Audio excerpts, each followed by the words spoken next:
चलो एक बार जल्दी से सुन, ये इजी है टॉपिक, एक बार जल्दी से सुन लेंगे। मैं थोड़ा सा पढ़ा के छोड़ रहा हूँ, मे भी उसका मैं नाइट में क्लास दूँ, तो तुम लोग प्रिपेयर रहना, लेक्चर्स करके रखना। Okay sir. सर कहाँ तक करके रख ले नाइट तक के लिए? मैंने 8 लेक्चर्स भेजे हैं, मैं ट्राई करूंगा फ्राइडे को दोबारा भेज दूंगा 6-7 लेक्चर्स, तुम्हें करके रखना है ना नहीं इतना। सर, हाँ सर क्या है ना, इस टेस्ट फ्राइडे है में फ्राइडे। वो क्या है ना, फिजिक्स और मैथ्स मेरे को, दोनों की फुल सिलेबस की मुकुल मेरे टेस्ट को है ना, उसको। मेरे को बाकी चीजें मत बताया कर, मैंने जो काम दिया वो करना है, बस सीधी सी बात है। ठीक फैक्टर्स है sir. Affecting rate of reaction, factors affecting rate of reaction में जल्दी से सुन लेंगे एक बार। देखो पहला क्या है, नेचर ऑफ रिएक्टेंट्स। रिएक्टेंट्स के बॉन्ड अगर स्ट्रॉन्ग है तो रिएक्शन फास्ट होगी स्लो होगी? स्लो। स्लो रिएक्शन होगी, सही ना, ये पहला पॉइंट, ये पहला पॉइंट है। जैसे N2+O2 रिएक्शन क्यों नहीं होती है? No reaction at normal temperature. Stable molecules होते हैं।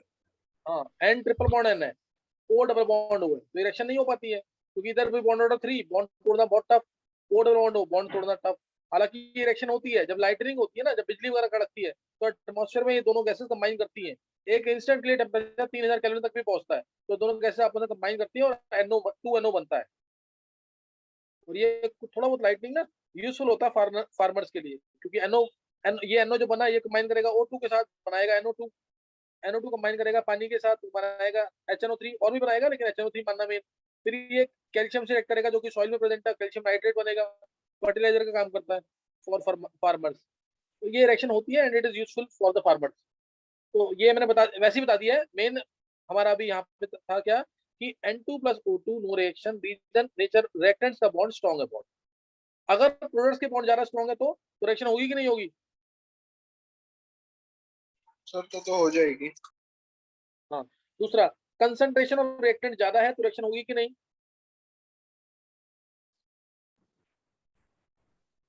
ये सर हो जाएगी। जैसे मैं कोई भी चीज जला रहा हूँ, मान लो मैं उसको ऑक्सीजन में जलाऊं तब जल्दी जलेगी, या फिर एयर में? ऑक्सीजन में तो 100% ऑक्सीजन हो गया, और एयर में कितना हुआ, 21% ऑक्सीजन। समझ आई बात कि नहीं है? तो जितना ज्यादा यस। कंसंट्रेशन होगा, जितना ज्यादा कंसंट्रेशन, तुमने पढ़ा भी है ना, कंसंट्रेशन ज्यादा N2 और H2 का तो एमोनिया ज्यादा बनेगा। नहीं बात समझ आई? यस सर, एक बार इक्विलिब्रियम में भी बढ़। हाँ, तो कंसंट्रेशन ज्यादा तो रिएक्शन का रेट भी ज्यादा। Next next factor, surface area of the reactant, ये तुमने पढ़ा होगा 9th में भी, surface area of the reactant. बताओ हो इसमें क्या जाएगी होगा? सर। हाँ, सरफेस एरिया सर्विस ज्यादा एरिया होगा, बढ़ेगी तो रेट बढ़ जाएगा। हाँ रेट बढ़ जाएगा। सरफेस एरिया ज्यादा होगा तो रिएक्शन का रेट क्या होगा, ज्यादा होगा। इसमें एग्जांपल क्या ले सकते हैं? जैसे बहुत सिंपल सा तरीका तो एवेपोरेशन। ये है, सॉलिड है, लिक्विड है, गैस है, गैस का सरफेस एरिया ज्यादा होगा तो उसमें रिएक्शन होने के चांसेस ज्यादा होंगे, रिएक्शन ज्यादा फास्ट होगी। तो सॉलिड में तो रिएक्शन नहीं होती ना, नहीं समझ आ रहा?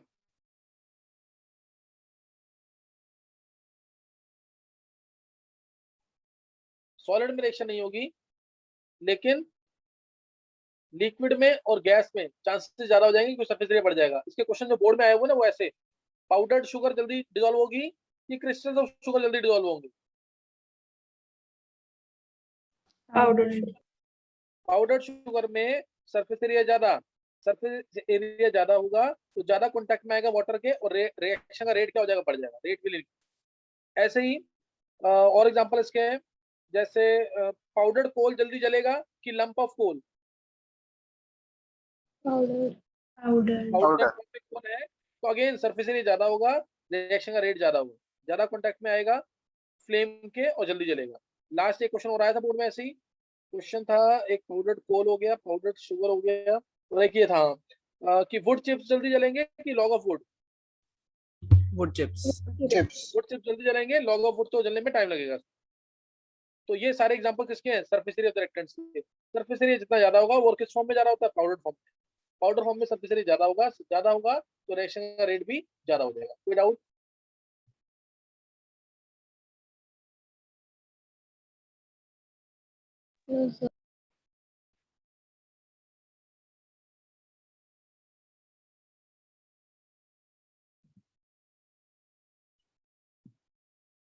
किसी को डाउट तो नहीं कोई? नहीं फिर presence of light, fourth factor.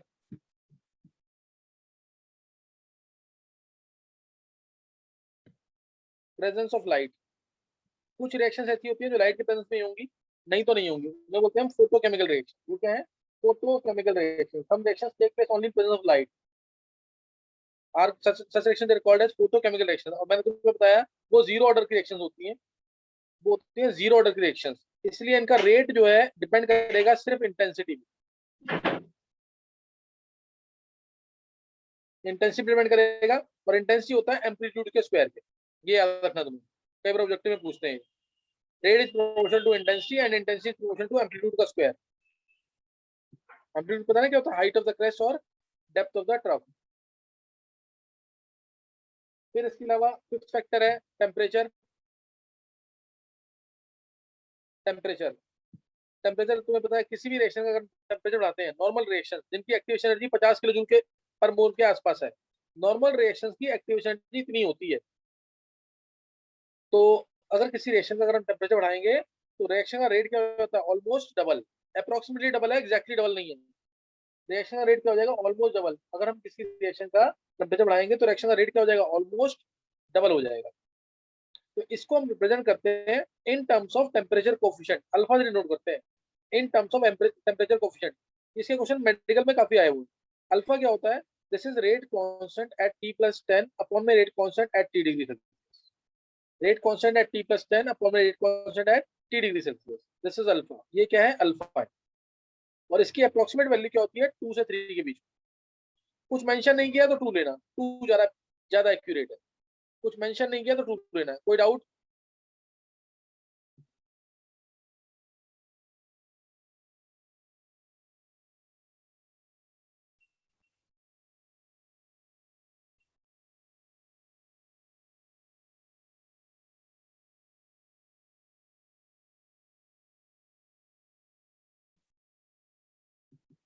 किसी को कोई डाउट तो नहीं है इसमें?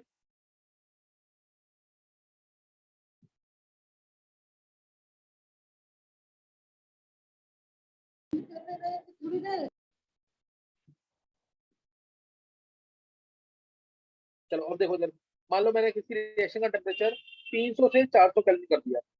ध्यान देना क्वेश्चन पे, 300 केल्विन से 400 केल्विन कर दिया, ठीक है? अब मैंने बोला कितने, by how much rate will increase, rate कितना इंक्रीज करेगा? 300 से अप्रोक्सीमेट आंसर पूछा तुमसे, by how much rate will increase.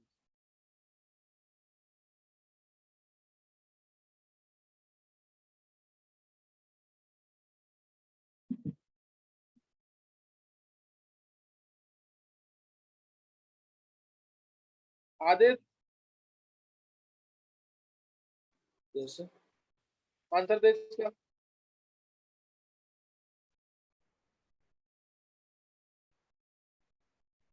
Sir मैं क्वेश्चन पूछ रहा सर, मैं नेट कनेक्शन पूछ रहा था सर। आधे तेरी आवाज नहीं आ रही है।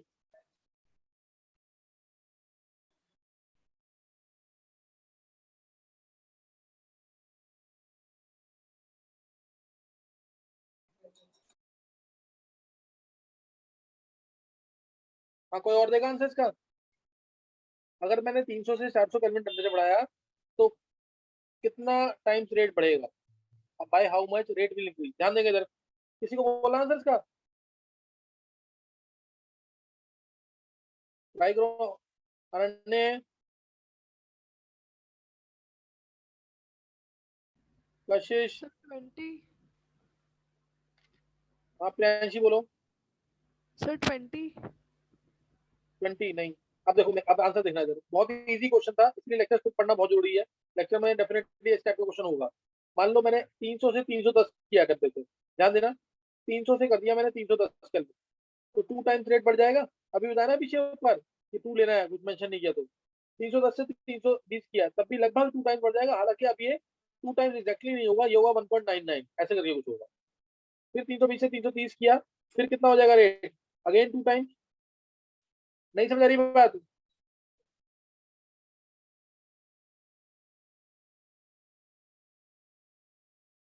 Yes, sir. तो बताओ क्या आएगा आंसर?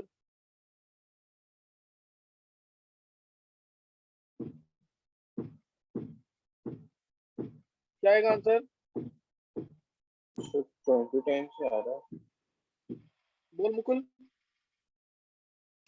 20 टाइम्स ही आ रहा है इससे तो। 2 raised to 10 नहीं 2 की आएगा। Power 10, 2 power 10। हाँ, it will increase by 2 raised to 10। ये अच्छा, मणिपाल में आया हाँ। क्वेश्चन, समझ आ गई कि नहीं है? हाँ, यस सर। ये अप्रोक्सीमेट आंसर है, एग्जैक्ट नहीं है। विधि विधि आंसर मिलना चाहिए था तुमसे ये। सर वो लेक्चर्स करे नहीं है तो यहाँ कम समझ आ रहा है थोड़ा। कम समझ आ रहा है? नहीं सर, मतलब वो उसमें ज्यादा डेप्थ में होता है ना, तो क्वेश्चन आ जाते हैं। नहीं, ये क्वेश्चन एक्चुअली मैंने ना कराया हुआ उसमें इस टाइप के क्वेश्चन। तो अब मैं कराने से के पहले अगर पूछूंगा तब तुम आंसर करोगे ना। क्या अच्छा विधि, क्या बहुत टफ क्वेश्चन था ये? सम्यक है नहीं क्लास में? सम्यक, यस सर। तूने भी लेक्चर नहीं किया अभी? नहीं सर, अभी नहीं किए बस। अच्छा चलो। अच्छा अभी ये समझ आ गया कि नहीं? समझ भी नहीं आया अभी ये?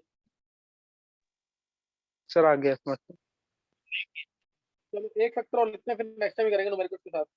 देखो एक फैक्टर और है इसमें, 6th फैक्टर, कैटलिस्ट। कैटलिस्ट का रोल तुमने 11th क्लास में बताओ कौन से चैप्टर में किया था?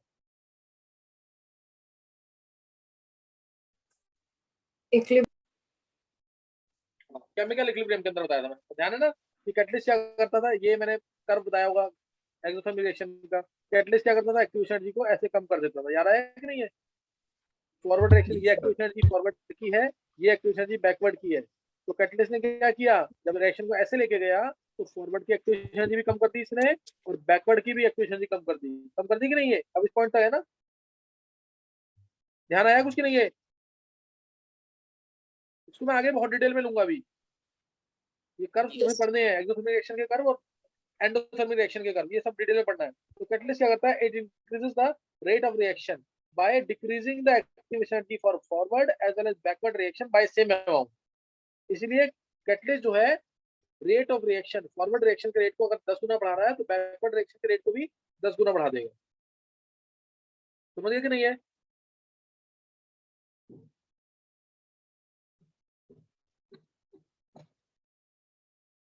कैटलिस्ट एक्टिव एनर्जी को कम कर देता है, फॉरवर्ड की भी बैकवर्ड की भी। एक ऑल्टरनेट पाथ, पहले रिएक्शन जा रही थी इस पाथ से,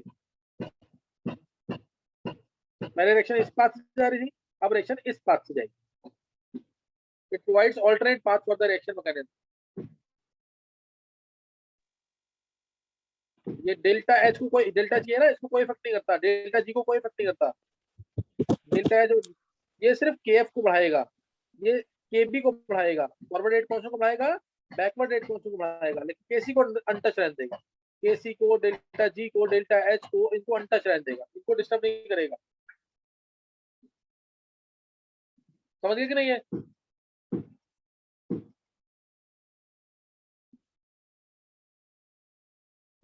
छह फैक्टर सब मैंने हिंट दे दिया, 6 फैक्टर्स का।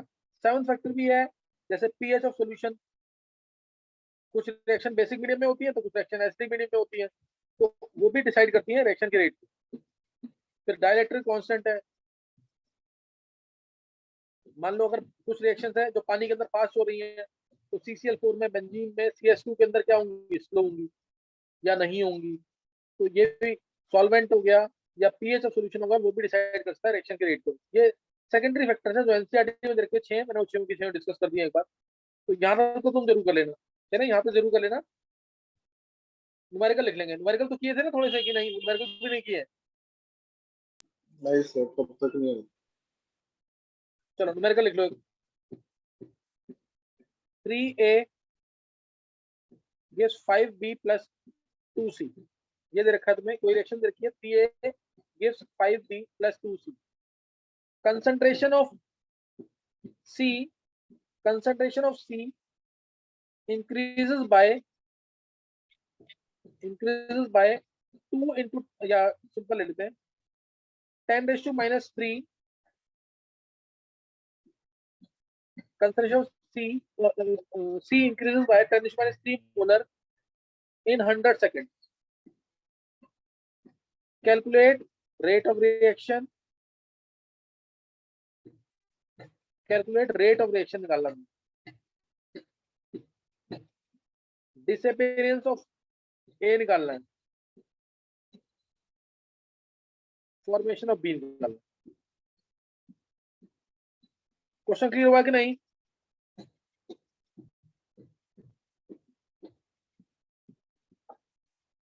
देखो क्वेश्चन क्लियर हो गया कि नहीं? ये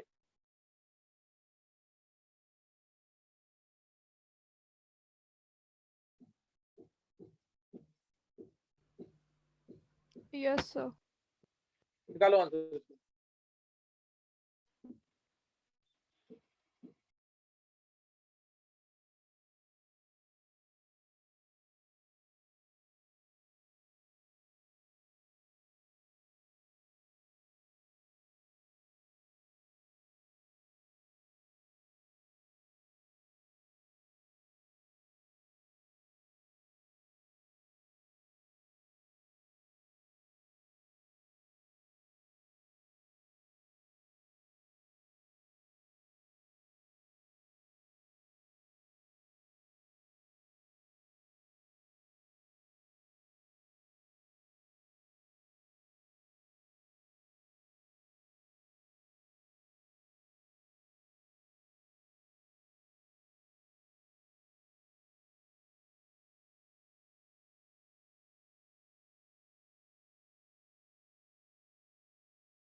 कर लिया सबने कि नहीं?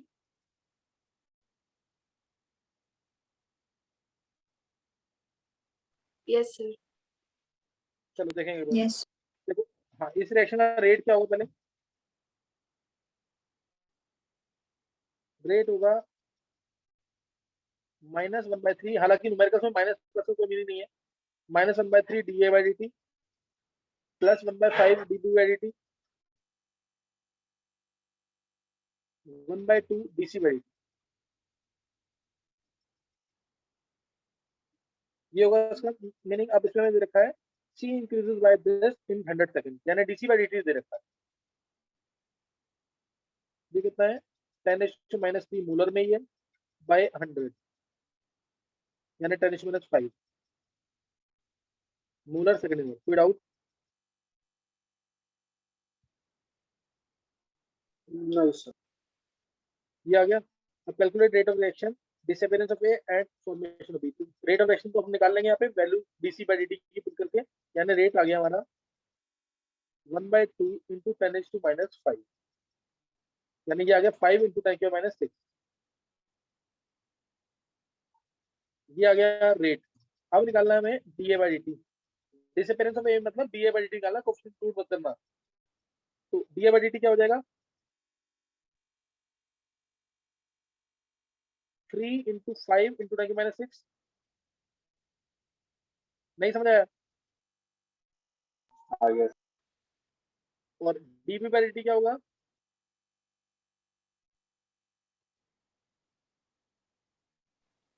5 into 5 10 raised to power minus। Molar second में। न्यूमेरिकल समझ आ गया पूरा कि नहीं है? ये बेसिक न्यूमेरिकल था, समझ आ गया कि नहीं? Yes, आ गया sir. sir. नेक्स्ट देखेंगे। किसी का सही हुआ है क्या? Yes sir। Yes, sir. So पहले तो सही था। सही है। किसका सही हुआ है? Sir, Sir, Priyanshi. एक बार हैंड रेज कर दो जल्दी से, जैसा सही हो गया।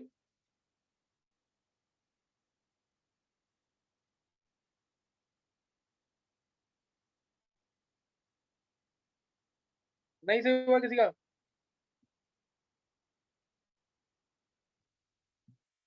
चलो नेक्स्ट नोट करना। नेक्स्ट क्वेश्चन लिखना है।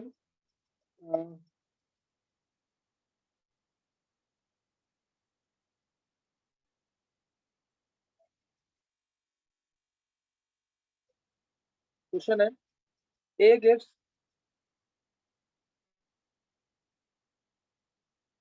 2B plus say 5C. Initial pressure of 100 mm becomes 500 mm after 10 minutes. Initial pressure of 100 mm becomes 500 mm after 10 minutes at 727 degrees Celsius. At 727 degrees Celsius. लिख लिया कि नहीं? Calculate average rate of reaction. Calculate average rate of reaction.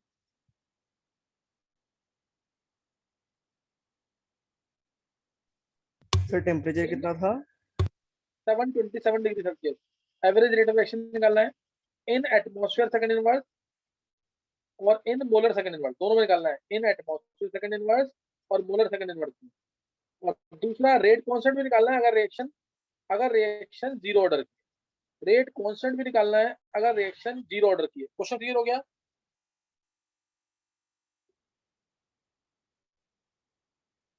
Question clear हो गया सबको कि नहीं?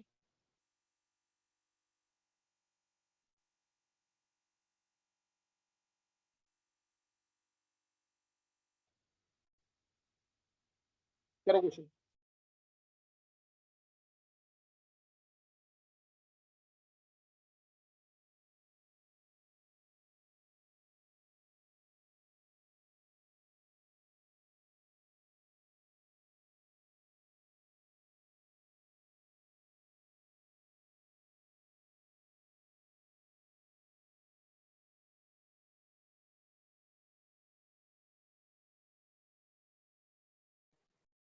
Sir time क्या है रिएक्शन का?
हाँ किया किसी ने न्यूमेरिकल?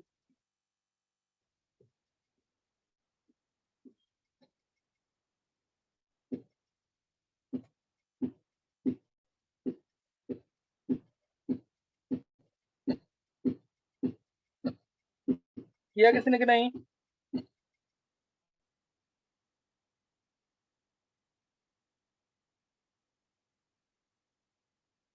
अच्छा भाई ये ध्यान रखना, जून के एंड में ऑर्गेनिक स्टार्ट होगी,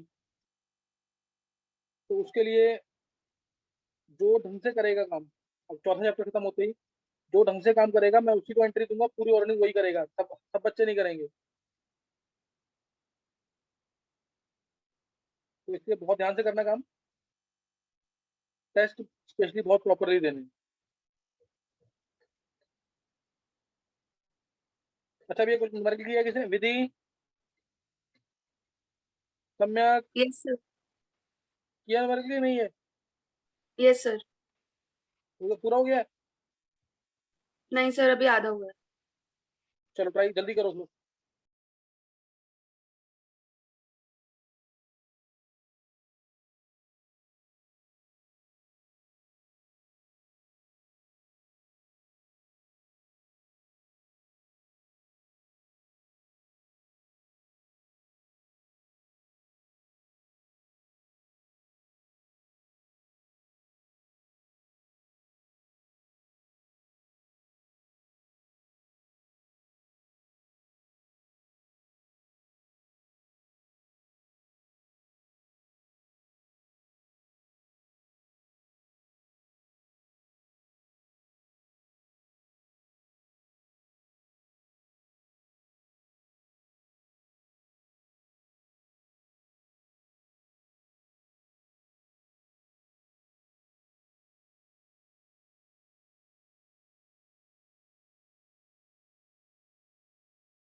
हाँ, आप कर लिया कि नहीं क्वेश्चन? सर 1/6 आ रहा है। चल एक बार देख लेंगे आंसर। 100 था स्टार्टिंग में और बाद में हो गया 500। कितने मिनट के बाद? 10 मिनट के बाद। तो 10 मिनट के बाद 100 में से x जाता है अगर, तो बनेगा 2x, बनेगा 5x। Now this is equal to 500। तो x कितना आ गया यहाँ से? x कितना आ जाएगा यहाँ से? 200 आ गया। तो 500 फाइनल प्रेशर। 500 मैंने initial pressure of 100 mm becomes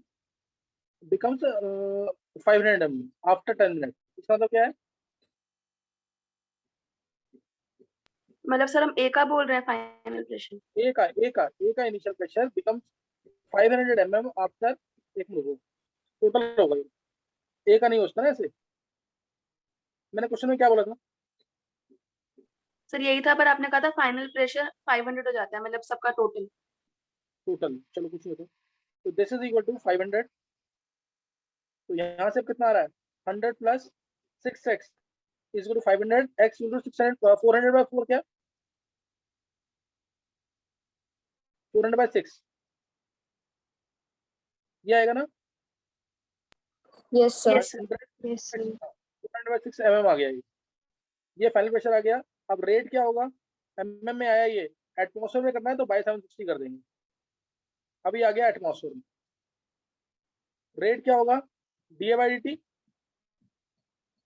DP by D T लिख दो उसको, तो D A by D T क्या आएगा, ये यही चेंज है, 100 पहले था, अब 100 माइनस एक्स है, तो दोनों को माइनस करोगे एक्स ही आएगा, तो 400 अपॉन में 6 अपॉन में 760, और dt कितना 10 मिनट मोलर सेकंड इनवर्स में निकालना है, तो 10 इंटू 60 हो जाएगा। समझ आएगा नहीं? ये आंसर आ गया मोलर, सॉरी ये आ गया एटमॉस्फेयर सेकंड इनवर्स में। किसी को कोई डाउट?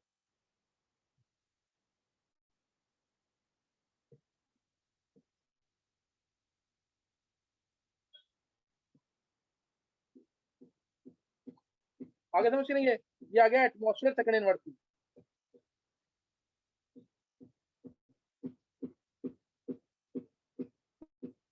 अब इसको मोलर सेकंड इनवर्स में करना है तो पीवी आरटी होता है,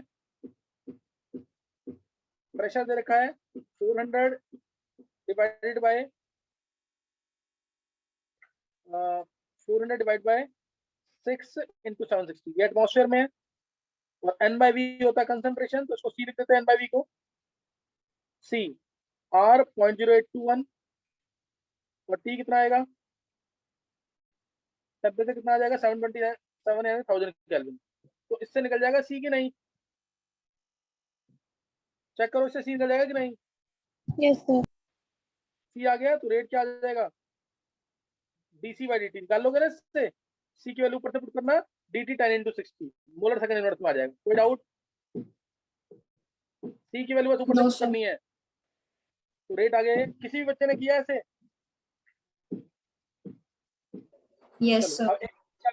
अब एक निकालना था के, मैंने कहा था जीरो ऑर्डर की रिएक्शन है, तो के निकालने के लिए A not minus A by T था आंसर इसका, याद है कि नहीं? जीरो ऑर्डर रिएक्शन के लिए या एक्स बाई टी था डायरेक्ट, इनिशियल माइनस फाइनल, तो एक्स बाई टी, एक्स कितना है 400 बाय 6 इंटू 760 करना है अगर तो, और टी कितना है 10 मिनट, 10 इंटू 60, तो ये आ गया सेम आंसर आ जाएगा ये वाला रेट का, तो ये आ जाएगा एटमॉस्फेयर सेकंड इनवर्स। अगर फर्स्ट ऑर्डर की रिएक्शन होती तो कैसे निकलता है? अगर फर्स्ट ऑर्डर की रिएक्शन होती तो 2.303 by 2.303 by T log of a upon में a माइनस x, उससे मिलेगा। ये समझ आया न्यूमेरिकल पूरा कि नहीं? हाँ सर आ गया। ध्यान रखना, तुम रेट को इससे भी निकाल सकते हो, ऐसा नहीं कि इससे नहीं निकाल सकते, बी वाले से वो सेम आएगा रेट। क्यों? क्योंकि तुम इसमें क्या करो, यहाँ से तुम्हें क्लियर भी हो जाएगा, रेट को क्या लिखोगे, इसमें रेट क्या होगा, अगर मेरे को डी को लेकर निकालना है तो 1/2 डी बाई डी टी होगा कि नहीं, 1/2 2 ही आया, और ये 2x आएगा, तो 2 से 2 कैंसिल हो जाएगा, तो रेट इक्वल हो जाएगा कि नहीं? मैंने कहा था ना रेट अपने इक्वल रहेंगे, सी से भी निकाल सकते हो तुम रेट, तो रेट क्या होगा 1/5, फिर डीसी बाई डी टी होगा, डीसी कितना है 5x, तो फिर 5 से 5 कैंसिल हो जाएगा, आएगा वो x बाई टी। समझ आया कि नहीं? है मैंने कैसे निकाला है ए के टर्म, ये मेरे को पूरा समझ आ गया कि नहीं?